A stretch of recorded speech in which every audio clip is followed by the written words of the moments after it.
Welcome to QNN news. నేను మీ శ్రీనివాస్. మీ చుట్టూ జరుగుతున్న అన్యాయాలను, అక్రమాలను మీ ద్వారా మేము ప్రజల్లోకి తీసుకువెళ్తాం. దీనికి మీరు చేయవలసిందల్లా ఈ క్రింది ఉన్న నెంబర్లకు వీడియో రూపంలో పంపించడమే.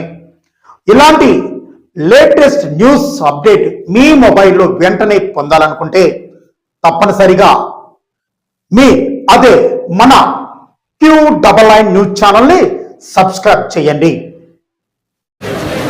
మన జన సైనికులు ప్రమాదంలో ప్రాణాలు కోల్పోయిన గోపాలం గారికి, అదేవిధంగా మోహన్ రావు గారి కుటుంబాలకి ఇద్దరికి కూడా పవన్ కళ్యాణ్ గారు పంపించిన 5 లక్షల రూపాయల చెక్ ఒక్కొక్క కుటుంబానికి ఈరోజు జనసేన పార్టీ నుంచి వాళ్ళకి అందజేస్తున్నాం. ఈ సందర్భంగా